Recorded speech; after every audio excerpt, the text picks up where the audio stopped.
Hello students, welcome to MD educations. आज आम यही वीडियो रे नवम श्रेणी भौतिक विज्ञान बहिर प्रथम अध्याय आम चतुर्पार्श्व थिबा पदार्थ पाठटीर प्रश्न उत्तर गुड़िक आलोचना करिबा।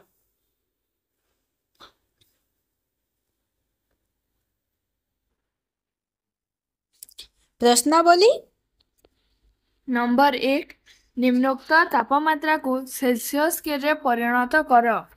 ए आम जिते सेल्सियस स्केल परिणत कर तापमात्रा को तार गोटे सूत्र रही जे सेल्सियस स्केल समान के -273। नंबर ए जोटा 300 कैलोरी को आम सेल्सियस स्केल परिणत करवा तेबे 300 - 273 degree Celsius equal to 27 degree Celsius. सेपरी number B 470 - 273 degree Celsius equal to 197 degree Celsius. Number C 237 calorie ताकू आम स्केल रे परिणत करवा सेल्सियस स्केल तेबे एटा मध्य हेबो 237 calorie minus 273 degree Celsius equal to -36 degree Celsius. Number 2 निम्नोक्त तापमात्रा को केल्विन स्केल रे परिणत कर।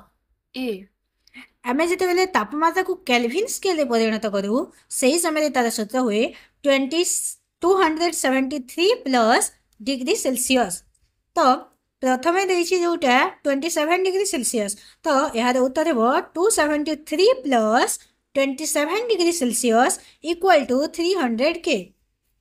नंबर बी 100 डिग्री सेल्सियस को सहीपरी केल्विन परिणत करवा ए सूत्र लगे 273 प्लस 100 इक्वल टू 373।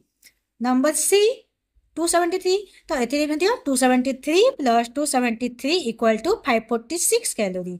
तापर नंबर डी रे 0 डिग्री सेल्सियस एटा 273 plus 0 degree equal to 273।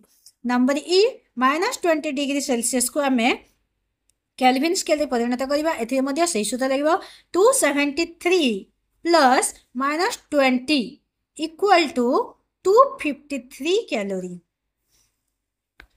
Number 3 कारण दर्शाओ। ए गंध कर्पूर गुली गुड़िक किछि दिन परे अदृश्य हो जाए। उत्तर हेबो गंध कर्पूर एक उद्वायी पदार्थ। वायुमंडलीय तापमात्रा रे गंध कर्पूर गुड़िक सीधा सड़ख कठिन अवस्था गैसीय अवस्था परिणत होती। तेणु गंध कर्पूर गुली गुड़िक किछि दिन परे अदृश्य हो जाए। बी आमे अतर शिशि ठारू अनेक दूरतारे थाई मध्य अतरर बासना अनुभव करिपारू। यार उत्तर हेबो गैसीय पदार्थर विसरण द्वारा यथेष्ट अधिक विसरण प्रक्रिया रे अंतरर कणिका गुड़िक द्रुत बेगरे सबु दिग को व्यापी जाए और वायु रे थिबा अन्य अणुगुड़िक सह मिसी जाए। सेथिपई अतर शिशिर ठारू अनेक दूरतारे आमे थिले मध्य अतरर बासना अनुभव करिपारू। नंबर 4 निम्नोक्त पदार्थ गुड़ी को सेमानक अणु मध्य थिबा आकर्षण बलर परिमाण को आधार करी सानरु बड़ क्रम रे लेख। सानरु बड़ क्रम रे आमे हाकु सजाइबा। तो सबुठारु नंबर 1 रे हेबो ऑक्सीजन, नंबर 2 रे हेबो जल एवं नंबर 3 रे हेबो चीनी।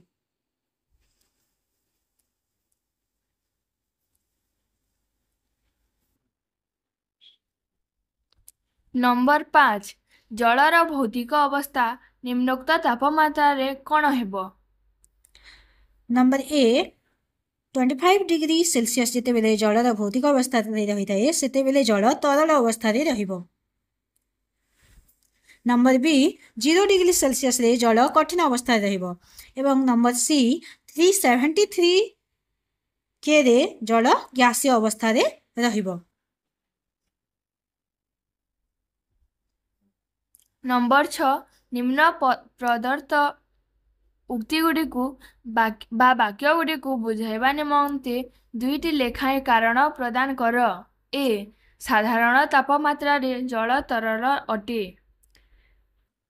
आमे जानिछु जे जलर स्फुटनांक 100 डिग्री सेल्सियस एवं घनांक 0 डिग्री सेल्सियस। साधारण तापमात्रा जलर स्फुटनांक ठारू कम होता है और जल घनांक ठारू अधिक हुए। तेणु करी साधारण तापमात्रा जल तरल अटे। बी एक लुहा आलमारी साधारण तापमात्रा रे कठिन अटे। ଲୁହାର ଗଳନାଙ୍କ ଓ ସ୍ଫୁଟନାଙ୍କ ସାଧାରଣ ତାପମାତ୍ରା ଠାରୁ ଯଥେଷ୍ଟ ଅଧିକ, ତେଣୁ ସାଧାରଣ ତାପମାତ୍ରାରେ ଲୁହା ଆଲମାରିଟା କଠିନ ଅଟେ। ନମ୍ବର 7 ବରଫ ଓ ଜଳ ଉଭୟ 273 କେ ତାପମାତ୍ରାରେ ଅଛନ୍ତି। କିଏ ଅଧିକ ଥଣ୍ଡା ଜଣାପଡ଼ିବ ଓ କାହିଁକି? 273 କ୍ୟାଲୋରୀ ତାପମାତ୍ରାରେ ଜଳ ତାପ ଗ୍ରହଣ କରିବା ଦ୍ୱାରା ତାର ତାପମାତ୍ରାଟି ବୃଦ୍ଧି ପାଇଥାଏ, କିନ୍ତୁ ବରଫଟି 273 କ୍ୟାଲୋରୀ ତାପମାତ୍ରାରେ ନିଜର ଅବସ୍ଥା କଠିନରୁ ତରଳ ପରିବର୍ତ୍ତନ ପାଇଁ ତାପ ଗ୍ରହଣ କରେ। ଏହି ଅତିରିକ୍ତ ତରଳୀକରଣ ତାପ ଯୋଗୁଁ ବରଫଟି ଅଧିକ ଥଣ୍ଡା ଜଣାପଡ଼ିଥାଏ। ନମ୍ବର 8 କିଏ ଆମ ଶରୀରରେ ଅଧିକ ଦହନ ସୃଷ୍ଟି କରେ, ଫୁଟୁଥିବା ଜଳ ନା ବାମ୍ଫ? ଫୁଟୁଥିବା ବାମ୍ଫ ଜଳ ଅପେକ୍ଷା ଆମ ଶରୀରରେ ଅଧିକ ଦହନ ସୃଷ୍ଟି କରେ, କାରଣ 273 କ୍ୟାଲୋରୀ ତାପମାତ୍ରାରେ ବାମ୍ଫର ଉକ୍ତ ତାପ ହେତୁ ତାର ଅଧିକ ପରିମାଣରେ ତାପ ଥାଏ, ଯେତେବେଳେ ଏହା ଆମ ଶରୀର ସଂସ୍ପର୍ଶରେ ଆସିଥାଏ ଓ ଅଧିକ ତାପ ପ୍ରଦାନ କରିଥାଏ। ନମ୍ବର 9 ନିମ୍ନ ଚିତ୍ରରେ ପ୍ରଦର୍ଶିତ ଅବସ୍ଥାରେ ପରିବର୍ତ୍ତନକୁ ଦେଖି A, B, C, D, E O F ର ନାମକରଣ କର। ତ ଦେଖ ନମ୍ବର 9ରେ ଗୋଟେ ଡାଇଗ୍ରାମ ଦେଇଛି। ଏ ଡାଇଗ୍ରାମରେ ଅଛି ଏଟା ଯେଉଁ ତାପମାତ୍ରା ବଢ଼ାଅ ଲେଫ୍ଟରୁ ରାଇଟ୍କୁ ଯାଇଛି, ତାପମାତ୍ରା ବଢ଼ାଅ ଏବଂ ଚାପ କମାଅ। ଆଉ ତଳେ ସେଇଟା ଲେଖା ହେଇଛି ରାଇଟ୍ରୁ ଲେଫ୍ଟକୁ ଯାଇଛି, ତାପମାତ୍ରା କମାଅ ଏବଂ ଚାପ ବଢ଼ାଅ। ତ ଏଇଟା ଯେଉଁ ଅଛି ଏଇଟା ପଦାର୍ଥର ଅବସ୍ଥାର ଅନ୍ତଃ ପରିବର୍ତ୍ତନ ଅଟେ। ତୁମର ବହିରେ ବି ଦେଇଛି, ଦେଖ ଉପରେ ଗୋଟେ ଡାଇଗ୍ରାମ ଦେଇଛି। ସେ ଡାଇଗ୍ରାମରେ ଦେଖ ପଦାର୍ଥର 3ଟି ଅବସ୍ଥାର ପରିବର୍ତ୍ତନଟା ଦେଖାଇଛି। କଠିନରୁ ଯଦି ତରଳକୁ ଯିବ ତାହା ଗଳନ ହେବ, ତରଳରୁ ଗ୍ୟାସୀୟକୁ ଗଲେ ତାହା ବାଷ୍ପୀକରଣ ହୋଇଥାଏ, ଆଉ ତରଳରୁ ଗ୍ୟାସୀୟକୁ ଗଲେ ସଂଘଟନ, ତରଳରୁ କଠିନ ଗଲେ ଘନୀକରଣ। ସେହିପରି କଠିନରୁ ଗ୍ୟାସୀୟ ଏବଂ ଗ୍ୟାସୀୟରୁ କଠିନ ଗଲେ ତାହା ଊର୍ଦ୍ଧ୍ୱପାତନ ହୋଇଥାଏ। ତ ଏଥିରେ ମଧ୍ୟ ଦେଖ ଉପରେ ଯେଉଁଟା ନମ୍ବର ଇ ଅଛି, କଠିନରୁ ତାହା ଗ୍ୟାସୀୟକୁ ଯାଇଛି, ତ କଠିନରୁ ଗ୍ୟାସୀୟକୁ ଗଲେ କ'ଣ ହେବ ନା ଊର୍ଦ୍ଧ୍ୱପାତନ ହେବ। ଏବଂ ତଳେ ନମ୍ବର ଏଫ୍ ଗ୍ୟାସୀୟରୁ କଠିନକୁ ଯାଇଛି, ତ ସେଇଟା ମଧ୍ୟ ଊର୍ଦ୍ଧ୍ୱପାତନ ହେବ। ନମ୍ବର ଏ ଯେଉଁଟା ଦେଖ କଠିନରୁ ତରଳ, କଠିନରୁ ତରଳ ହେଲେ ତାହା ଗଳନ ହେବ। ନମ୍ବର ବି ଦେଖ ତରଳରୁ ଗ୍ୟାସୀୟ, ତାହା ଗ୍ୟାସୀୟ ହେଲେ ତରଳରୁ ଗ୍ୟାସୀୟ ହେଲେ ବାଷ୍ପୀକରଣ ହେବ। ନମ୍ବର ସି ଗ୍ୟାସରୁ ତରଳ ହେଲେ ସଂଘନନ ହେବ। ତାପରେ ନମ୍ବର ଡିଟା ତରଳରୁ କଠିନ ହେଲେ ଘନୀକରଣ ହେବ।